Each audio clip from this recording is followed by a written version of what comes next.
This is Dillon. And this is Fortune, also known as A Restless Mind on YouTube. And welcome to episode 6 of Cinescussion. Today, we're going to be talking about some of our favorite trends and movies in Korean cinema. And we have dogs playing in the background that we can't control, so just giving you a heads up. It's been a week, and it's been a month. Apologies on the tardiness of episode 6, but we're happy to be back. Yeah, we promise not to let this happen again. Before we jump into some of our favorites in Korean cinema, I just wanted to do a quick review or thoughts and feelings about Nia DaCosta's 2021 Candyman. I had a chance to see it in theaters a little less than a week ago, and I enjoyed it quite a bit. I'm going to go over kind of a few pluses and a few things that I think could have been better. As far as pluses go, Nia DaCosta and whoever her cinematographer was knocked it out of the park. The film, it's visually stunning. It's beautiful. I hate to say especially for a horror movie, but I'm going to say especially for a commercial horror movie. How could you? It's you're buying into the trope. I know it's a trope, but it's also, you know what else is a trope? Having a remake sequel 20 years after an original. This is true, and I have no argument, so I'm going to have to concede. But that being said, she's clearly incredibly talented. I also saw that she's going to be directing the Marvels, and I could see absolutely why they tapped her for it after watching this movie. It's beautiful. The cast of the film is led by Yahya Abdul-Mateen, who plays a little bit of a cliche, but a struggling artist looking to find a new inspiration to partner with his wife or fiance, who works as a sort of curator, sharing his art. He plays an artist who hasn't had that new level of self-expression or that new inspiration that's brought him out of his previous work that brought him to a little bit of fame. Okay. He explores the projects that the original Candyman film was set into, meets a old timer from the area and hears about the stories and makes some decisions that leads him down a dark path. As you do But in every Candyman movie. You know what? But at the core of it, there is a compelling love story there between him and his fiance, which is, kind of interesting because it mirrors the original between the weird kind of love story that goes on with the main character Helen and Candyman in that movie. Yeah. And I think as a sequel to the original film, thematically, So it is actually a sequel. Yes. Okay, Yeah, it okay. works really well as a sequel to the original. Thematically, the story that's being told, and as well it mirrors a lot of the first ones in some really in some really interesting ways that I didn't expect, that I really enjoyed. So I would say it's one of those rare moments where to really understand what's going on in this one, you should probably see the first one. Yeah. 20 years later. Nice. Yeah, the first one, I remember the first one, seeing it as a kid, it did have some, interesting ideas for, the origin of a an icon, a horror icon. It had some interesting ideas in it, so. Yeah, I think when it comes to the slasher genre, I love Candyman, and I think it's had some really incredible staying power for being kind of the smaller slasher movie that it was during the time. For sure. I don't remember anyone at school being afraid of, Freddy Krueger or Jason, but I remember a lot of kids when I was going to school who would not say Candyman in the mirror, So it had this certain level of urban legend to it that came out of the movie, too, which was pretty impressive. And Tony Todd just brought such a class and a voice. That voice, bro. Tony Todd just looks at you and he's just like, we've got to, and you're like, oh my God, the devil. This one, I will say some of the things I mentioned, the acting is great. The themes are great. I liked the story that was being told. More so, the slow burn aspects in the first couple acts. I think the way it wrapped up was somewhat satisfying, somewhat lacking. No spoilers there, but the ending both hit and miss for me in some weird way. Okay. And I would say, something that was more of a miss for me was, even though the themes translated really well from the first one and explored similar ideas 20 years later, the first one acted as an investigative movie with horror elements that had a little more subtlety to its themes, especially for its time. This one doesn't so much operate with a scalpel as it does a hammer with the message it's trying to translate in the movie. And that's what I've been told by a few people. It's very blunt about some of its messages, and that's not always a complete negative, but it's also does it end up taking away from the film or feeling like it's just pasted on top of the film, or Right. what have you? Like, Yeah, I think I was saying this a little bit earlier. I think there is a certain beauty and a certain art to leading somebody to what you want them to understand, and there's a satisfaction that comes with getting it. yeah, I agree. That's taken away when themes are very overt in movies. But that being said, the themes work really well with the story. The movie is particularly sad, particularly devastating in scenes. Surprisingly, not as scary as I expected it to be. That's another thing I've heard. They were like, it's creepy at times, but it's almost never scary. Like, That's exactly right. It's a rated R slasher movie that feels very PG-13. I don't think I'm exaggerating except for one, almost all of the deaths happen off screen, which was kind of surprising to me and a little bit unsatisfying, especially with it being kind of a slow burn build-up. We talked about that when we discussed Cry Wolf. Yeah, we did. But that being said, the first one was also very investigative and also very much a slow burn. And one thing that I loved about the way Candyman interacted with the victims in this movie is Nia DaCosta has a lot of amazing sequences of tracking along where he is in a mirror. Mm-hmm. So that the victim doesn't see him like in the original movie. But the audience does. No, not even the audience. He can only be seen in reflections. Oh, so, that's cool. Yeah, that's so cool. That she does some really, really cool things with that. So that being said, I think if you like horror movies, I think you'll enjoy it. I think that if... And Tony Todd does return as Candyman, correct? No spoilers. Oh, okay. Because I thought some people had said they read him in the credits. No spoilers. Yeah. Oh, no. Was my theory correct? No spoilers. Well, they don't know my theory. I'm just asking you. Oh, was your theory correct? I basically said from the trailer, it seems almost like... Oddly, funny enough, yes and no. But you'll have to see it. Like I said, it has to do with the way they've expanded the character in this movie. Okay. So I think if you like slasher movies, I think if you liked the first one, you'll like this one. I don't think you'll like it as much. Maybe you will, but I liked the original a little bit more than this one. But I really enjoyed it. I recommend it. I hope that it doesn't kind of catch on into sequel after sequel. The first one fell into that trap where 2 and 3 were not very good, and I don't think this one lends to sequels very well either. But it kind of would work better as just a one-off and then let it go. And I have to say, in that first film, I don't know if they did in this film, but that first film, the ability of Tony Todd and apparently that actress to have what looked like completely covered in real bees.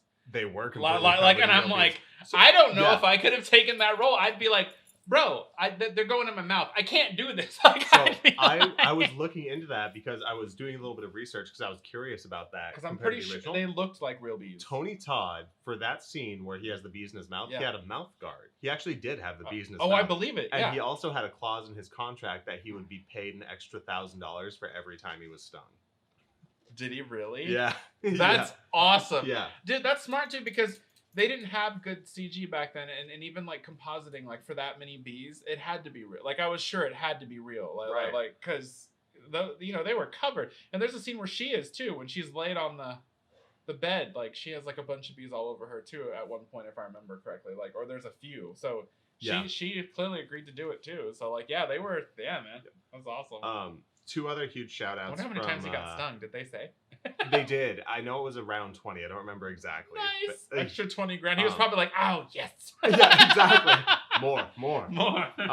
2 more things in the performance department. I gave a shout out to Yahya Abdul-Mateen. So did my dog, Rose. But also Tiana Paris plays his girlfriend in the movie. She's phenomenal and gets a lot of really emotional scenes and does really great with screen time.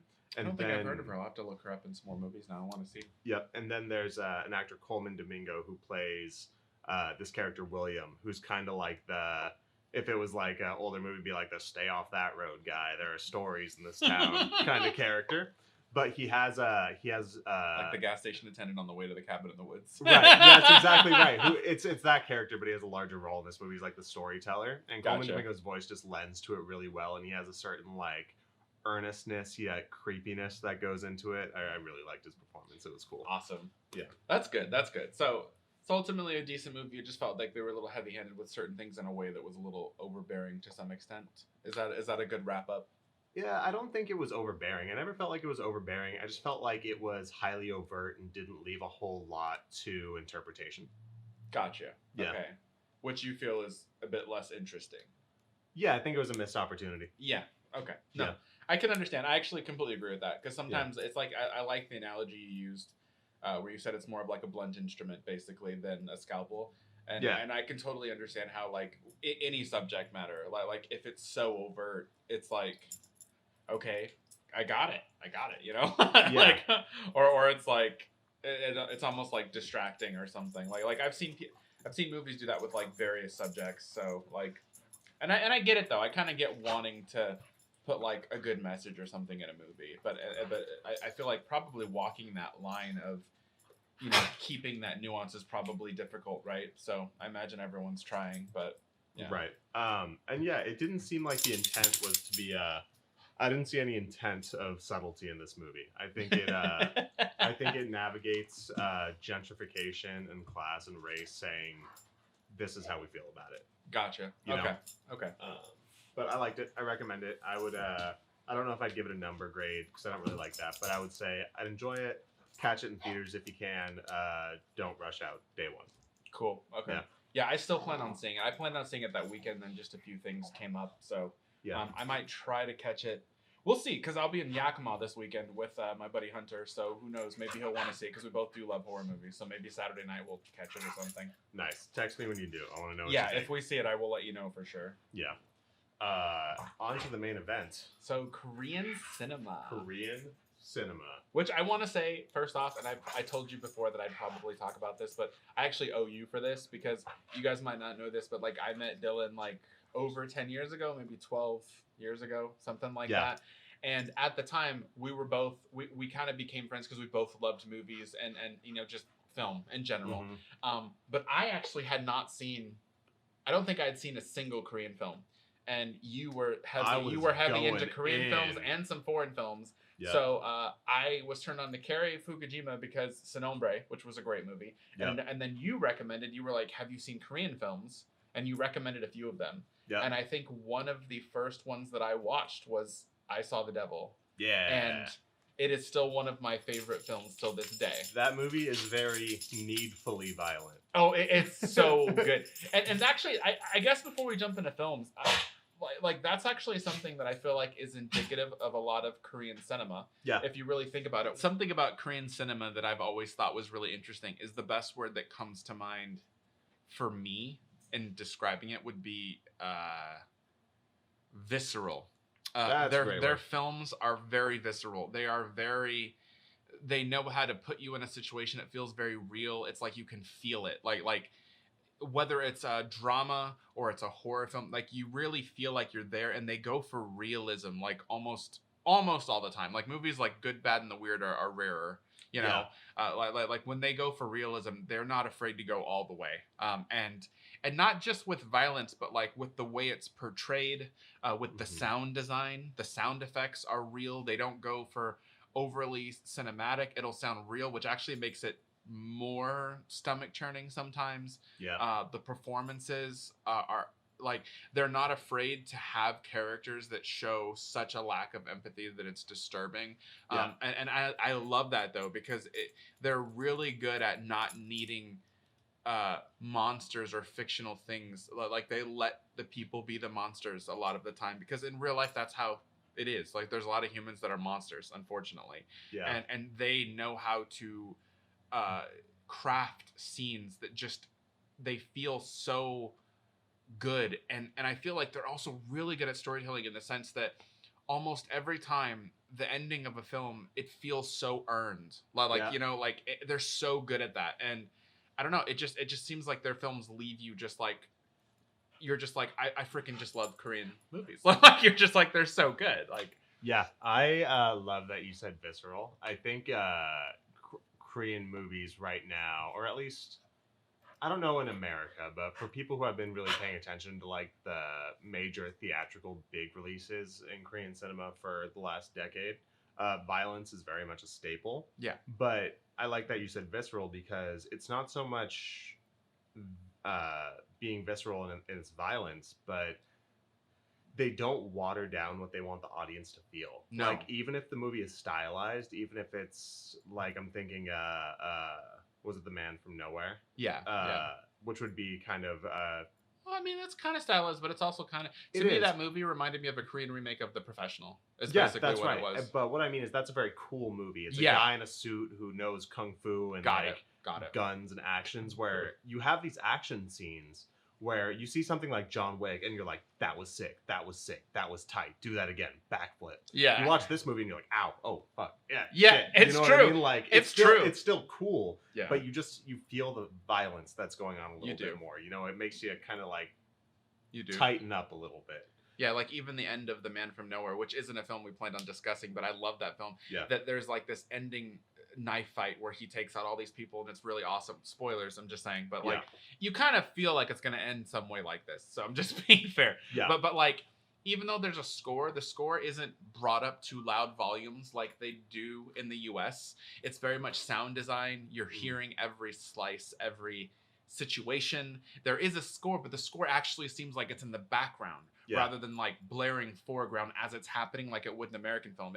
It keeps you as the audience in your place. Like it keeps you in the room like the whole time. So even though it's climactic, it just feels really real the whole time, you know, and it still manages to feel cinematic too. So and that's the thing, because nobody wants to feel like you're just behind the scenes. You still want it to feel like a good movie, but you still manage to have it feel like it's cinema, but it's visceral. Like it's just visceral. And I feel like it almost seems like that's a style in most Korean films. So I feel like a big part of that is probably because a lot of Korean cinema filmmakers are probably like foreign films, but they're probably inspired a lot by Korean films, because from what I was reading with some of the history is they actually did kind of sanction off. They were very, very conservative for a while, didn't allow things. And then they also had clauses which probably weren't necessarily bad for a while, where they basically said only like, I think it was only like 16% of foreign films could be in cinemas at a time. So majority of the films that people were watching were Korean films. So over time they kind of, and that kind of went on and off, and that varied over time based on lawmakers and how lax the system got and all that. But that means that a lot of those people who are big now in that era were probably inspired by a lot of Korean films. So a lot of what you're seeing in Korea is their art form. It's like their version of what they did with films. And this is just my opinion, but based on some of the reading I'm doing, that would make sense why it doesn't seem like what director you get. They all have different styles and they have different feelings, but they're all visceral. Like it seems like something that's innate in all. That's like it's almost like one element that you can find in almost every Korean director's style is they always end up being visceral. And I think that would have to mean that essentially the system that they grew up in, that they saw, that's like their cultural style of filmmaking, you know, like I would think like that would make sense to me. So the one I do want to get into I Saw the Devil, but the one that I know most people have seen, because a lot of people were shocked that a Korean film was up for Movie of the Year at the Oscars. But myself, following Bong Joon-ho's me movies too. for We 10 went and years, saw it together. I was rubbing my hands together like this is the moment. This is the moment. And what an incredible movie! What an incredible movie! You know what it reminded me a lot of? Another movie that I really enjoyed, but I think this movie kind of delivered the message significantly better as far as upper class and lower class. It reminded me of similar themes to Jordan Peele's Us. I could kind of see that. Yeah, I could kind of see that. As far as the upper class living off of the lower class to their detriment, and having it being kind of a symbiotic relationship. Yeah, a big thing was classism in that film. It was a huge. It wasn't even subtext. It was like just a huge part of the story for sure. Yeah. And one thing I specifically loved about Parasite, and I haven't seen it since, I've never seen Parasite's tone, and not only its tonal shift in the middle of the movie, but I've never seen the way that it carries comedy and horror and drama that way in any other movie before. I haven't either. Even when the tonal shift happens, I had a certain expectation. I was like, oh, it's about to become... I remember you and I in the theater because we both know Bong Joon-ho. Like a lot of people in the States don't, but we do. Yeah. So I never saw a trailer for the film. Yeah. So I was like, oh, he's doing something a bit different. It's this comedic thing. But both of us, I remember, kept looking at each other and we kept thinking like, when's the other shoe gonna drop? Because like it was too... Like, it was a great story already. Yeah. But we were like, we know Bong Joon-ho, so there's going to be some twisted something that happens. Yeah. And about halfway through the movie, you're like, so where's this going? When's it gonna happen? And the moment like the shelf woman gets moved, Oh yeah, and like yeah. we were like, I remember we looked at each other like, here we go. For me, it was when the woman came to the door. Yeah, in the rain, yeah. and I was like, huh. But you know what was interesting, and actually, not to discredit Bong Joon-ho, but just from my experiences with movies, that's where I was like, this is going to be a complete tonal shift. This is where it's going to get really dark, and it does.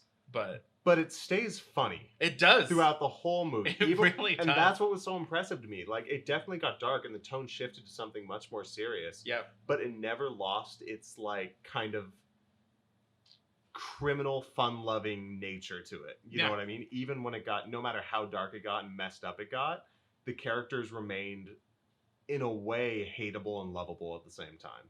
Yeah, which you really don't expect, especially by the end of the film. Yeah. Like, you're just kind of like... yeah, exactly. Well, what was it all worth? Yeah. I won't lie, about half of the movie, every time I saw him, I couldn't stop laughing. It's so metaphorical. Yeah, so metaphorical. I was like, I'm sorry, kid. This kid definitely, this poor guy. I don't know what else to say.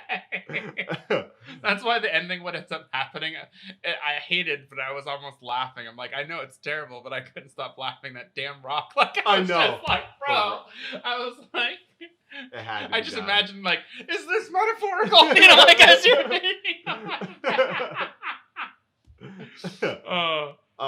but anyone who wants to explore, if you really liked Parasite, Memories of a Murder is his Memories really of a huge Murder film is in Korea. amazing. To me, the best way to describe that movie, it's like Seven. Yeah. If it's like the Seven of Korea. To me, like, that's, it feels that way. Similar, you know what theme. I mean? Also, I know we talked about usually humans being the monsters, but he also directed a hell of a great monster movie called The Host. Yeah. That's an interesting one. Because it was universally praised and everyone loves it. And I have like kind of mixed feelings on it. I liked it, but I also found in that film particularly, the reason for the comedy works because a certain character is he's somewhat like mentally disabled, right? Like he's functional and everything, but he's a bit slower than other people. You know, he takes him time to understand things, and he doesn't always think things completely clearly, but he's also kind of watched over by his, was it the father? I think, you know, the father. Yeah. So it's kind of like this situation where I ended up really liking the movie, but I felt like there are aspects of it that feel, the only way I could put it is like weird. But like, I don't know if it's necessarily a bad thing, but it left me like, I liked it, but I feel weird about it. And I don't know how else to put it. But like, it's like, I liked it, but because of that aspect and then some other things that happened, some of the things that seem weird are explained by what I just spoke of. Yeah. But it also still makes the movie feel really weird sometimes, you know?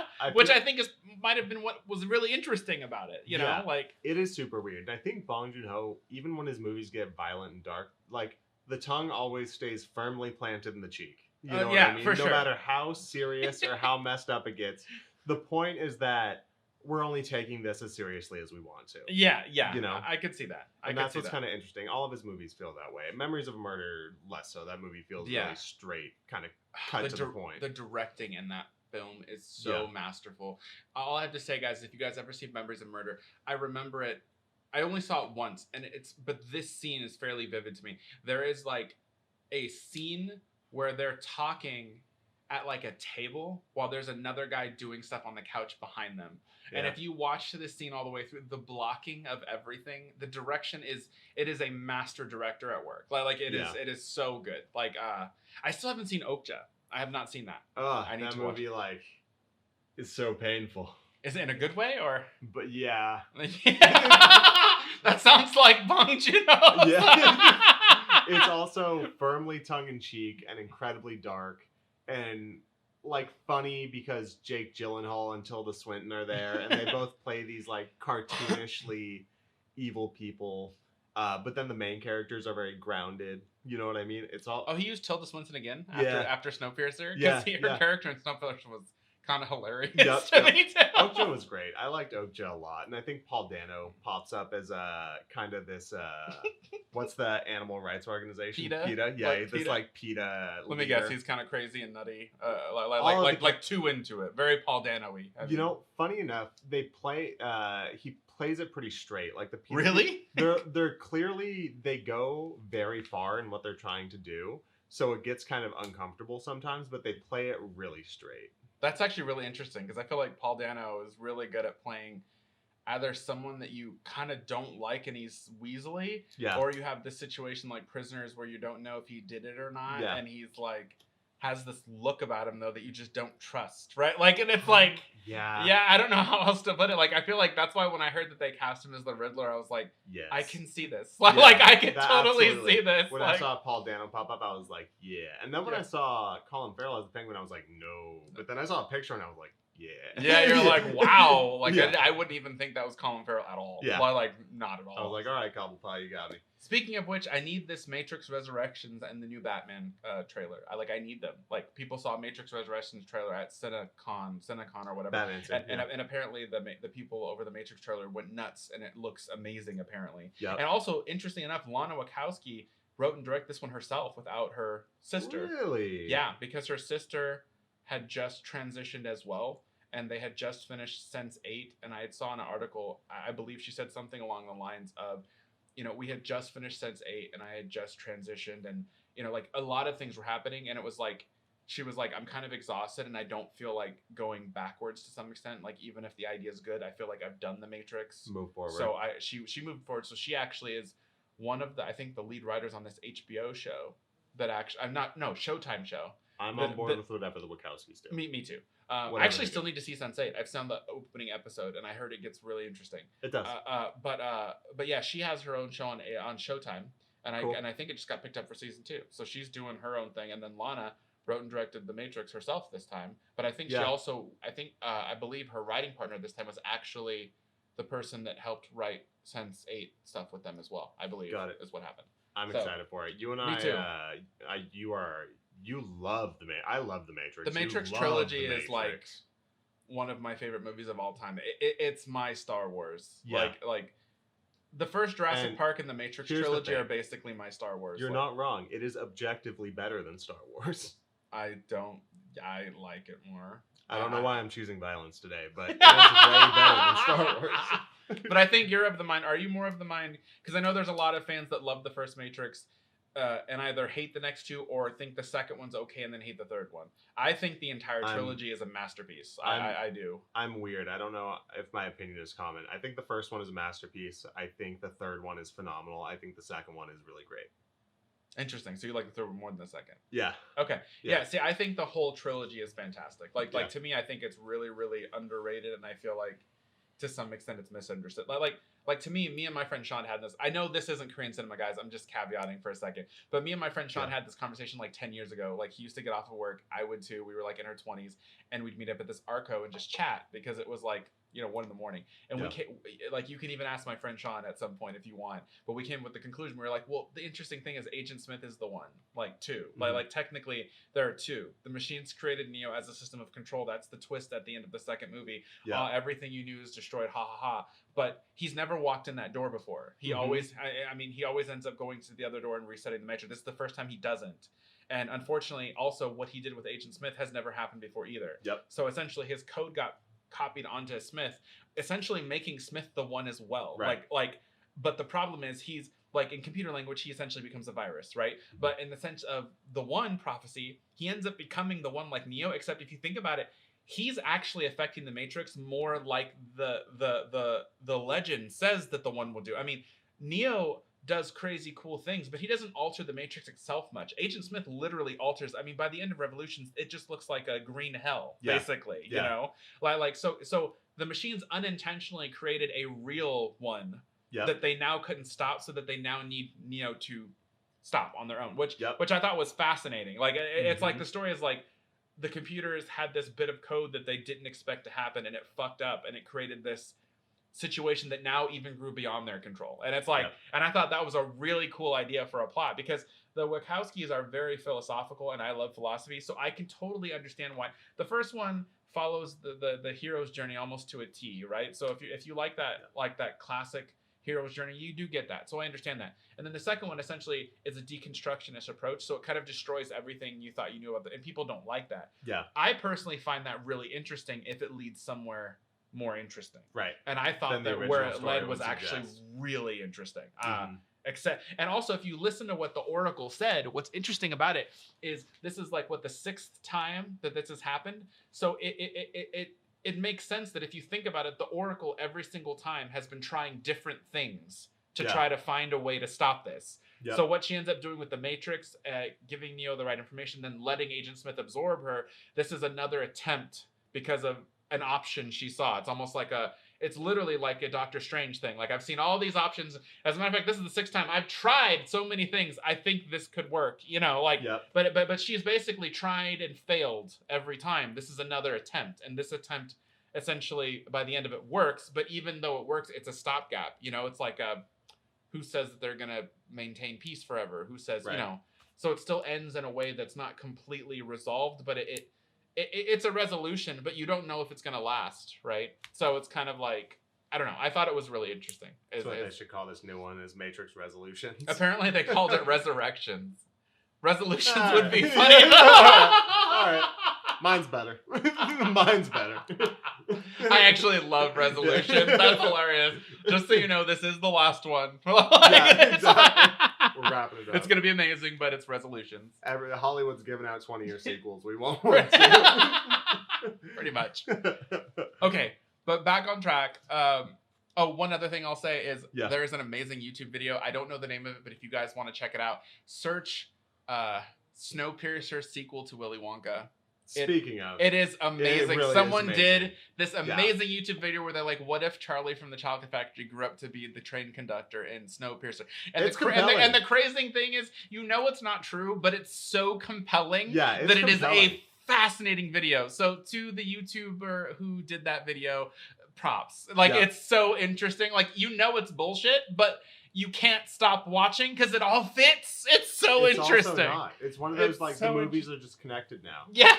It's almost like you just see it. It's like after you've seen Wicked, you can never watch The Wizard of Oz the same again. I think 3 movies that are forever connected in my mind. I think I found it online. They called it the Yellow Lights trilogy. Oh no! And it was Collateral, Drive, and Nightcrawler. And I was like, I can see that. Clearly, dude, a trilogy. That is actually. You know what's funny? You could totally do that. That should, dude. If you guys are listening in studios, you guys should do a deal and package that as like a $3 set. It's true. Now, and I love all of them. Nightcrawler being my favorite though. Drive is number 2 though. Drive is my favorite. Drive was until Nightcrawler came out. I love Drive. I loved, not only did I love the movie, I loved everybody making fun of the movie after it with the scorpion jacket jokes. Yeah. I thought it was so far that's the only film from Nicholas Winding Refn that I thought was amazing though. I was so excited about him, and then I like his quote bad movies. I think there's just something his movies are so I have to say they're interesting. He's so up his own ass in his movies. Watching Only God Forgives and Valhalla Rising, I'm like, you are so pretentious, but I'm unironically really enjoying this. I can the Neon Demon. I actually love the first half. I was like, I don't know what people are talking about. This is awesome. Yeah. And then it's halfway through the movie, it becomes a completely different film. Yeah. And it's I understand what he's going for, but it was going so well that I was actually more irritated that I didn't get the ending for the first half that was set up, And then I found out later he paused production in the middle of it and rewrote it in 2 weeks. And I'm like, yeah, it feels that way. It really does. God, working with him must be so frustrating. It must be so. I watch his movies and I'm like, God, this is the most beautiful thing. And you have so much potential. Ever seen. The actors are giving it their all. It's incredible. And he's clearly very talented. He is. Everything negative about it is the director's fault. Unfortunately, it's all the good is his fault, but then the negative is always too. I think that's what I really love about his movies is I love director identity. And he has such style. Too. His really slow burn neo-techno kind of style that he has going on. Neo-techno is a good way to put it. I love it. I love it. Okay.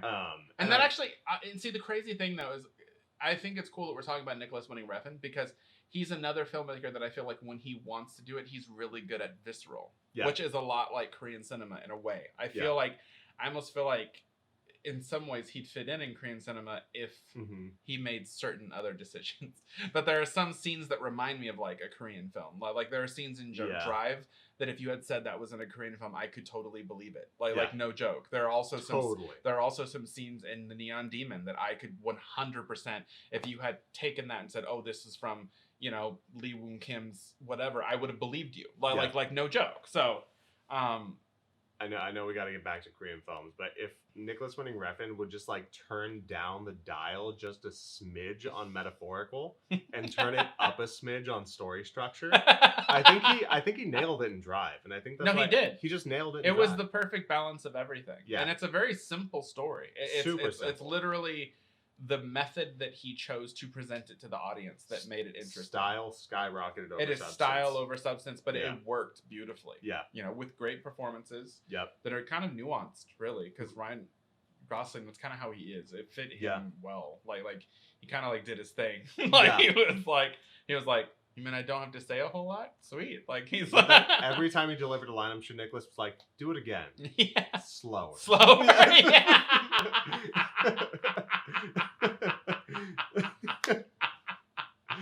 You're probably right.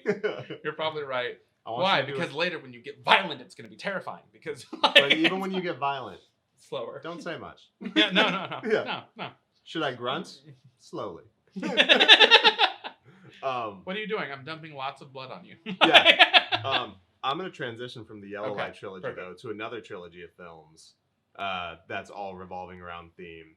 And that's my boy, Park Chan-wook. Yes. You know, I finally got you to see Oldboy. It's only a decade. Because I had seen Sympathy for Mr. Vengeance, but I had not seen Oldboy, and I have not seen Lady Vengeance yet. Are you sure Sympathy for Mr. Vengeance wasn't the first Korean movie I showed you? I feel like it might have been. Because you know what? I think that was before I saw The Devil. It was. Yeah. Because I remember like going, yeah, it was good. I didn't love it, but I thought it was good.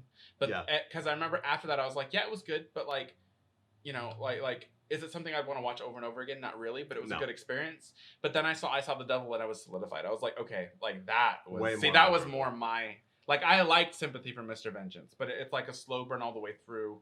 But it definitely has, from my memory, it definitely has elements of what makes that director really great, though. Like he is not afraid to show people in a very specific light.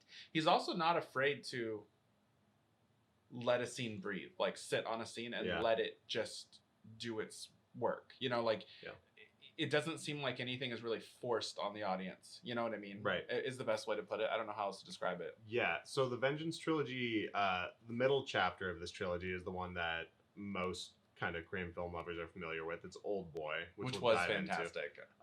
But it starts with Sympathy for Mr. Vengeance. It's followed up by Oldboy and concluded with Lady Vengeance. And this trilogy of movies doesn't follow kind of traditional trilogy story. What kind of holds them together are their actors, director, and themes. And yeah, the main theme is revenge. It's essentially revenge, that's why it's called the Vengeance trilogy. Yeah, exactly. And, it's almost like an anthology. Well, it's not even an anthology because they're different characters, but they're all revenge stories essentially.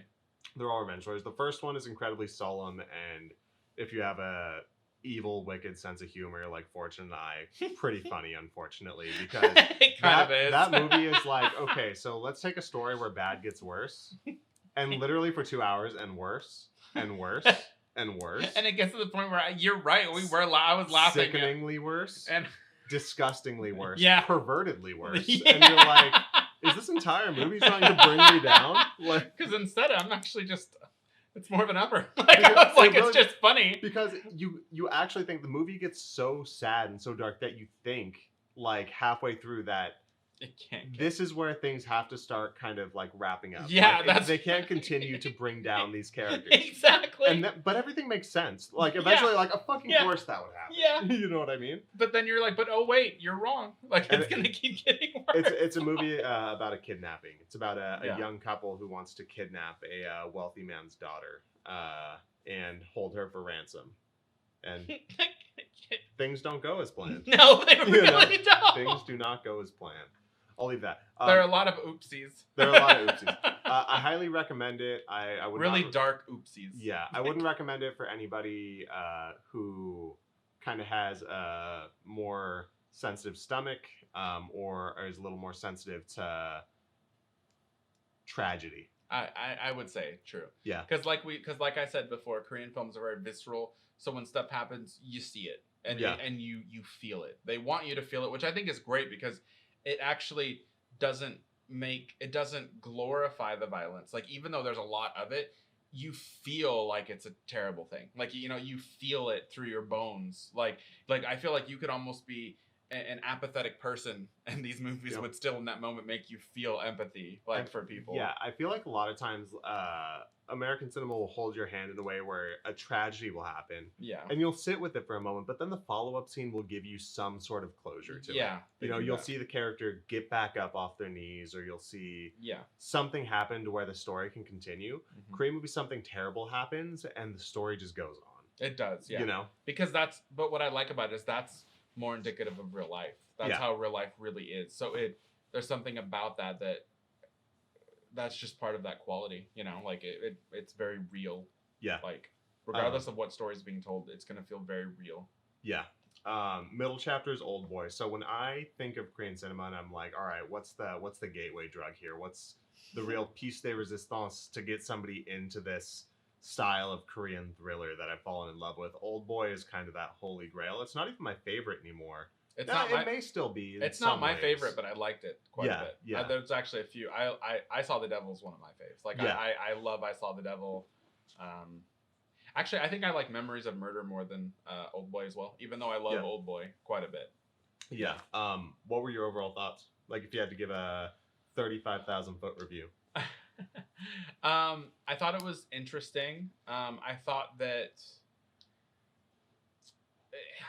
I like that it jumps right into it, and I like that it tells you nothing. I like movies like that because basically what the director and writer are doing is it seems like they're intentionally starting it off in a way where you have to pay attention. Like because you don't know what's going on, the person doesn't know what's going on, so you're learning as they do, with every minute.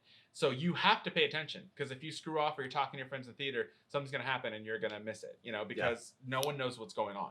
And I like that because it immediately draws you in. I remember about like halfway through, I was liking it, but I was like, there's a few ways that this can go, but I'm like, I feel like if it's one of those ways, that's fine. I could see why it would be popular for its time, but I still think it's good, but I don't think it's that great. Yeah. And then like a few things happen and I was like, okay, this is more interesting than I expected it to be. Yeah.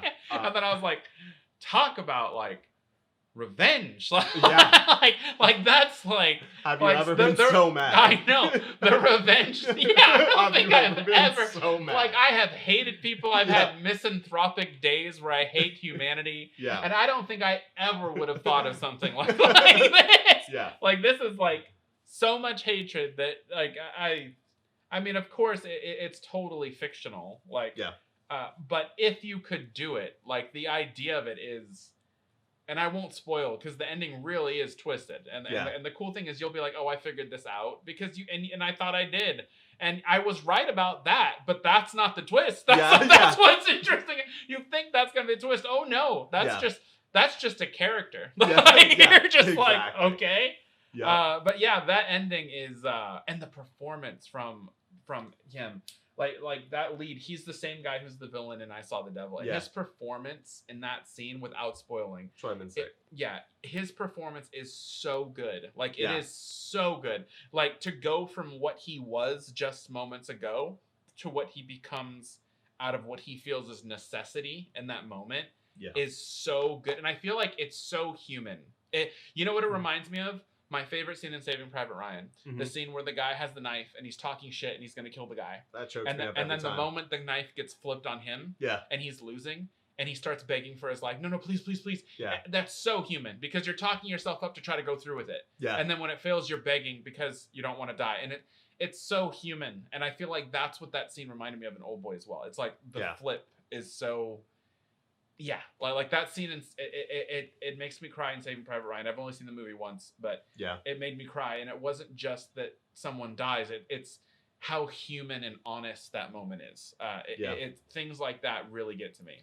You know, That's because I feel like it's yeah. something we can all relate to. We've all talked shit to pump ourselves up or said something, and then if it flips, you know, you become this almost like child in your mind that's terrified of whatever is happening.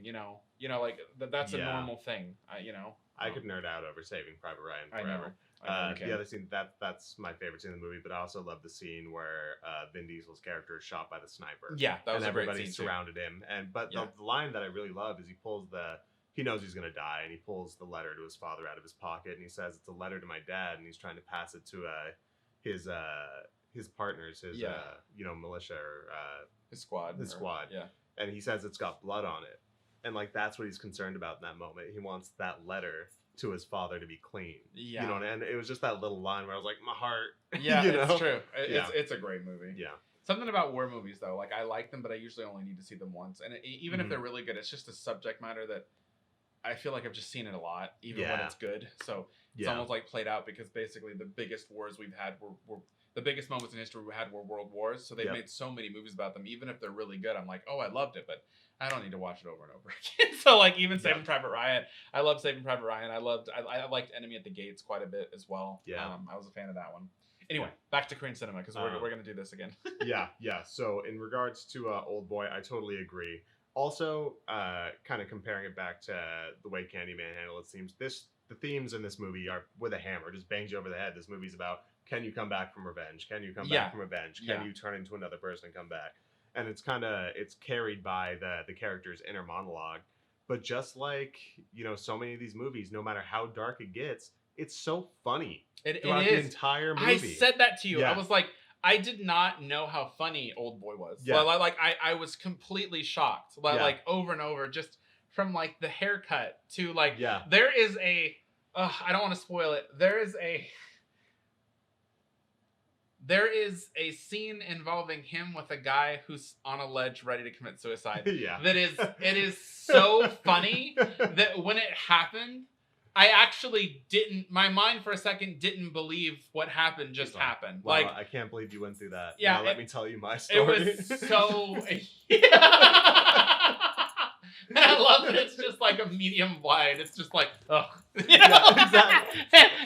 And that was funny enough on it. Like, I'm trying not to spoil it, guys, but what happens in itself is an amazingly tremendous joke. Like, it's funny.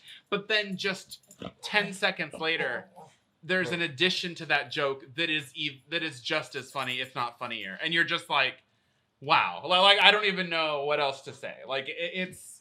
And the ability to handle...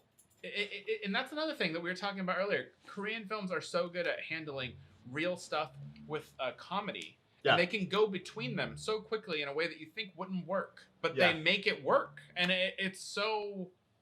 It's interesting. It feels like a level of commitment. They say, no matter what happens, we're going to stay with the characters. And you know what the true thing is when you take yourself personally out of situations that can be tragic, there's always going to be a level of comedy there. I would agree. Like I tend to laugh at things that I think are horrible, but I can't help finding the irony in it, or the coincidence is just ridiculous, or whether whatever. it be irony, or if you don't expect something to happen and it does. Like, there are just things where we just laugh. Yeah, that's true. And that doesn't take away from the pain of it or the tragedy or the terrible things that happen, but when you remove yourself from it and you look at it from a structure of what's going on, you're like, that's fucked up. It's funny. Yeah, it is. I mean? And it doesn't make you a bad person. I think that's the whole thing with the human mind. People are like, oh, that's awful. It's like, that's not true. People react to things in different ways. It doesn't mean they're not empathetic. It doesn't mean they're bad. But you could see something terrible and laugh at it because maybe the way it happens, it looks funny for a moment. And your first thing is to laugh, and then your brain catches on that something awful happened, Yeah. But like, that's human. That doesn't make you a bad person. So, I mean, I think that the fact that they're willing to like you said, commit to these things, it's really great, and the fearlessness of it is refreshing. Like it's really refreshing. And also Bong Joon-ho, didn't he also do? I know we're talking about this, but I know we're talking about Chan-wook Park. But as far as Bong Joon-ho, didn't he also do Mother? Bong Joon-ho did do Mother. Yes. Mother's another one I recommend to you guys. It is. It's a movie that it's a movie where I guessed the ending and I was not sad that I was right. It was great. Like I was literally like, it would be funny if blah. Yeah. And then it's hilarious, but it also makes the opening scene, which you realize is also the closing scene. Yeah. It makes that scene like the way it ended. I was laughing so hard. I was like, oh my god. Yeah. Like it's a great movie with great, tremendous performance from that actress who played the mom. And also the guy who plays her son is actually the lead in the Man from Nowhere later. Yep, That's the same guy. That's right. Yeah. And then just to close out the Vengeance trilogy, it concludes with Lady Vengeance, which is probably the most somber of the three movies. Also, in my opinion, the most beautifully directed of the three movies. The camera work is just absolutely incredible. And unfortunately, I don't know the lead actress name, but she just knocks it out of the park in such a way that blew me away. Quick plot synopsis is a woman goes to jail wrongfully for a crime that she did not commit, and when she gets out of jail, her only goal is to get revenge on the people that put her there. And sounds like my kind of movie. Yeah. There's not as much action as Oldboy. It's not as hilarious or tragic as, well, it can be construed as that tragic as Sympathy for Mr. Vengeance. But I will say there's a certain scene that will always stick with me in that movie, and it is a group of parents that are watching a television in a schoolroom. And that's what I'm going to say. They're dressed in these kind of tarp rain jackets, and they need to sit and kind of review some footage from earlier in the movie. Mm-hmm. And it's probably one of the most heartbreaking scenes I've ever seen. Seriously? Seriously. I gotta share it with you. But the way that trilogy wraps up is incredible. Park Chan-wook also went on to make a American movie called Stoker. Yes, which I have not seen. I believe that was written actually by the lead actor in Prison Break. I forgot his name, but was it Matthew? Oh no, not Matthew Fox. That's Lost. Prison Break. He also played in Resident Evil. He played Chris Redfield. Oh, I wouldn't know. Yeah, I didn't say that with any pride. I just didn't happen to know. Wentworth Miller. I think okay. I think he wrote Stoker actually. I'm gonna look it up while we're talking. Yeah. I enjoyed it. I won't get too far into it because I would rather talk about Park Chan-wook's most recent film. I think it's his most recent film. It came out a few years back, but actually my favorite of his films is called The Handmaiden. Yes, I that's on my list of movies to see. Yeah, so. Let me know when you watch it. Also, not for the faint of heart, the squeamish, or anybody uncomfortable with depictions of sexuality in film. Because the movie pulls no punches. The story is beautiful and heartbreaking and terrifying and all of the things that if you love Korean cinema, you'll love. I know the plot. The plot seems interesting in and of itself. Yeah.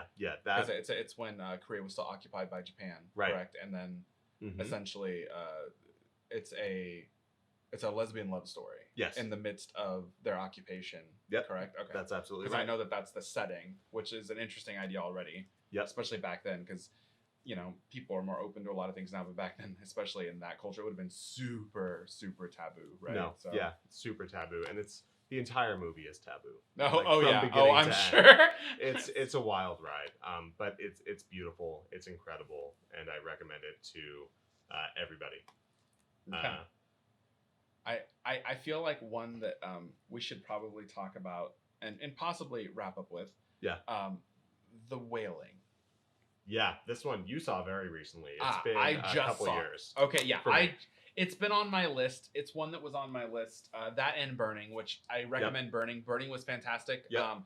I haven't seen the director's other film. I think this is like his first big movie, actually, which is he doesn't show it. Burning is fantastic. Super confident. Burning is like a 2. Did you see it? Mm-hmm. Oh, you did? Yep. Okay. Yeah, I finished it. Oh, that ending? Okay, so what I like about Burning is the ending doesn't answer a question for you. Because essentially, there are a few versions of what you think happened that you could come up with. Because essentially, the character also mentions earlier in the film that he's a writer and he's trying to write a story. Yep. So what I like about the film is essentially by the end, you don't know if what happened literally happened, or if at some point he started writing the story and this is the story that he's writing, or if part of it happened and then some of the rest is the story. Like, you don't really know. And what I like about the film is the first 45 minutes is very slow and somber. You're just getting to know the characters in Burning, right? And it seems very simple. And you're kind of getting... Oh, and God, the actors are great. But, like, you're getting to know the characters and everything's good. You get to know their lives. And it also gives you a good sense of the city and geography, like where people live, which is important. And around 45 to 50 minutes in, the story starts to get more interesting. You're like, oh, this is interesting. Yep. And you're basically like, could it be? You know, is the best way to put it. Yep. And what I like is by the 45 to 50 minute mark, from there to the end of the movie just gets more and more and more and more interesting. And it keeps going further down a rabbit hole. And you start to see what you think is happening, what he thinks is happening. You don't know if it is or isn't. You don't know what's but actually certain going things on. make sense. And then there are escalating factors that lead to decisions. And it's what I'm trying to say without spoiling the movie. And by the end of the film, what I like about it is there are multiple interpretations that could all be right. Yeah. The fact that they set up the idea that he's trying to write a story, he doesn't know what to write. And then there are sections where, for instance, he's in an apartment writing at one point. You don't know. It's almost like the top scene from Inception, where he comes in the room and there's all the people sleeping and he spins the top and then the top falls. He never gets to finish it. Yeah. From the rest of the movie, is the rest real? You don't know. Right. But like, you know, it's kind of like that, but with a writing perspective to me. Like that's how I felt about it in a way. And I thought it made the movie very interesting to me. Like I remember I was like really pleasantly surprised with that movie. I was like, by the end, I was like, I kind of fucking loved it. Like I kind of loved the movie. Like by the end, the fact that it is ambiguous, but it's also kind of not, because it gives you evidence. It could be one of like, there's like at least three theories that are most likely. Everything you need to come to your own conclusion. But the problem is you can come to at least three conclusions that make sense, which is funny. Yeah. Like, I'm a sucker for a ghost story. What'd you think of The Wailing? The Wailing. Yeah, The Wailing, I really liked it. I had one gripe, and it's essentially that the thing about The Wailing that I liked is it starts off with something that gets your attention. Yeah. And then it's not a slow burn because things are happening throughout, but it moves at a slower pace, and it's 2.5 hours long, right? It sticks with its scenes. It sticks with its scenes. It sticks with for its sure. Scenes. It doesn't move along.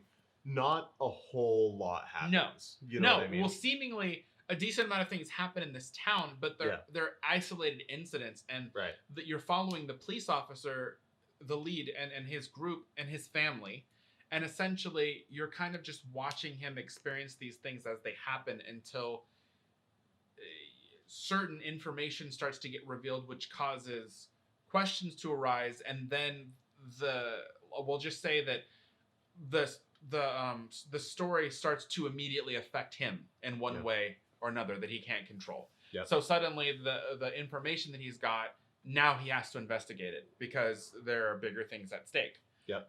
And what I liked about it was it's one of those films where I was like, oh, I figured this out early on. I know what it's going to be. And then you almost think you're right.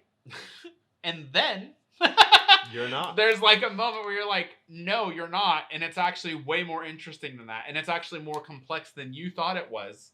Because it's something that I don't think anybody would consider. Because the way certain characters are presented, you're almost like there's a scene involving a witch doctor, and you're almost like mad at the lead for stopping the scene from happening because the witch doctors almost succeeded in saving her, seemingly. Yeah. And that's one scene I don't completely understand in retrospect once you find something out, because there is a physical thing happening. Which means that... Oh, actually, that is explained later. Because the physical thing's happening to this person, but it wasn't caused by what you thought. For clarification, when Fortune's talking about a physical thing, in this story, a ghost can't touch. A ghost can't touch somebody. Yeah. Right? Yeah. If a ghost is... If someone is a ghost, it can't touch someone. It has no physical form. It looks like it does until you try to touch it, right? Essentially.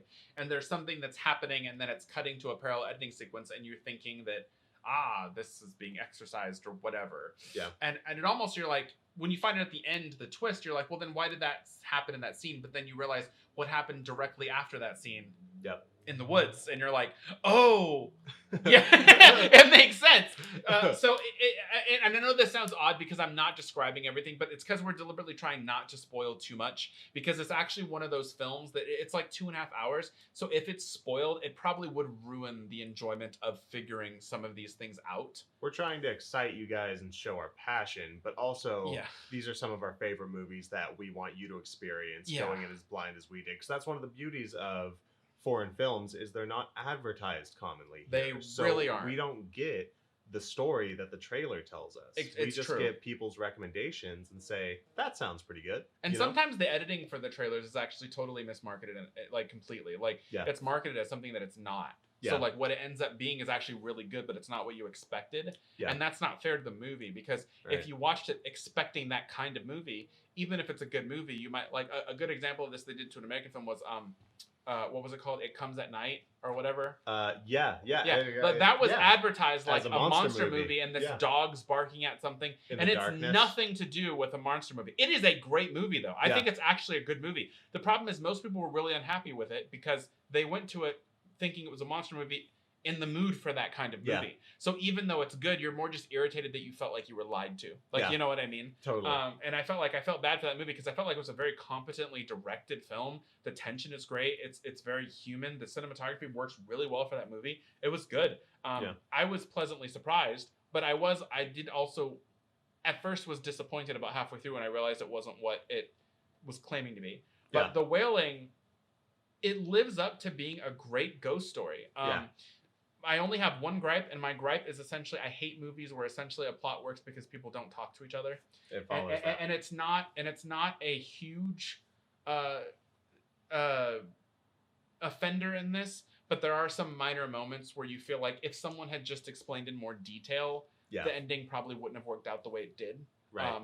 Totally. And it's not a killer for the movie. It's just something that I felt like I was like, I love this movie and I feel like even so, the ending is tremendous. Like the ending, like the last 15 minutes of this movie is, I think it's fantastic. Like aside from that one thing, it is fantastic to the point where I actually had goosebumps and I was really happy. I remember being just kind of like just jaw dropped watching the screen, and I was just like. And I remember like 2 or 3 times my brother was next to me playing games or whatever, and he probably heard me say, no. No. And I love when a movie does that to me. Like it like invigorates that thing that I love about being really surprised by something. Like, and I loved that it did that to me. Like, like when I think about it, that one thing, diminishes a little bit, but I'd still give it like a good or a great. Like I felt like it almost was more than a great, but it's still a great movie. And the direction was really good. I actually thought the direction was pretty great throughout the film. I also felt like the lead is an odd character that you would expect to be the lead in that movie. You're like when you first see him, you're like, oh, is this the next person that's gonna get killed? Yeah, exactly. A lot of the kind of lead filmmakers in Korean cinema, fortunately, I think we're just so jaded because we've spent so much time watching so many stories that like we get extra excited because by the end of the first act, him and I are like, you think this is going to happen? And we're like, and yeah, like this 95% is exactly where it's going. of the time, the movies end exactly how sometimes we've even seen trailers, and from the trailer, we're like, oh, this will happen. And then that's exactly the movie. Yeah. So it's hard to catch us by surprise. And a lot of times, whether it be a violent scene, like it's very rare that I'll see a violent scene and go, ugh, I didn't like that. I don't want to see that again. Yeah. Happens all the time in Korean cinema. It's very rare that something tragic happens and I'm sitting there like momentarily heartbroken. Yeah. Happens all the time.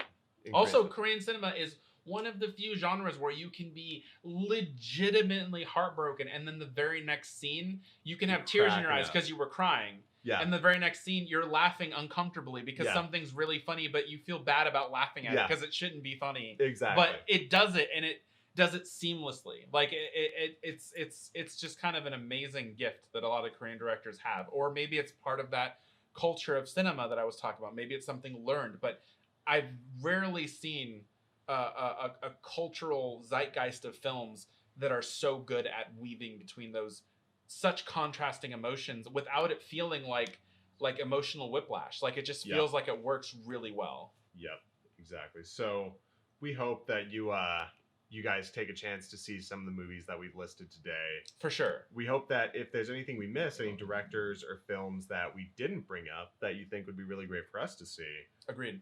Please let us know because we will watch them. Yes, please. And like a big reason why we're not doing too many spoilers on these is because we know a lot of people, especially in the United States, a lot of people haven't seen a lot of Korean cinema. So they're not things that are widely as seen as other things that we do spoil. So we really almost want to encourage you to see some of these movies that we mentioned and maybe look up some of these directors because we really think that you'll like them. Like they're a breath of fresh air, and even though each director has their own styles, they tend to be excellent movies, and I really think that you'd enjoy them. Yep. We don't have an announcement for what the next episode will be yet, but I'm sure within the next couple weeks we'll both see Shang-Chi. I'm probably going to see that this weekend. Like I have Monday off for Labor Day. I'll probably see it Monday. If you want to join me, you're welcome to. Yeah, we may. Yes, I know. My fiance wants to see it too. We may see it once before that, and then I'll see it again. Yeah, either way. And then, I think Paramount has pushed all of their other films into 2022. So I think we may be going back to Delta variant. And everything being back on streaming soon. It seems like that's the way the wind's blowing. So Shang-Chi might be our last kind of big release. Yeah, we'll see how it goes. I also understand safety, so I'm not necessarily against those decisions. But it is a bummer because I was getting used to the theater again, and I do love it so much. Exactly. But we will have a new hot topic for you guys in a couple of weeks. We're appreciate your patience and the few days that it took to get this episode out. And we promise that we won't ever be late again. Like we do Tuesdays every other week. We'll make sure we find a way to make sure that they're out. Unless some sort of Korean film tragedy befalls us.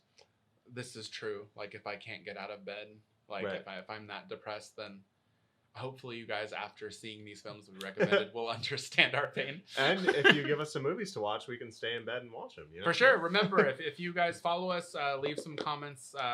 Also, it really helps us, guys, if you like our podcast on different pages, just so that it shows up more in searches. It's really great. And on Apple, Google, those places that allow you to leave comments, please let us know if there are films you want us to recommend, because who knows, we might even watch them and do a whole episode on some. I would actually love to do an episode on a bunch of films that you all recommend. That would be great down the line. So absolutely. Thank you guys. We look forward to chatting again on episode 7, and we hope you have a great week. And we'll see you next time.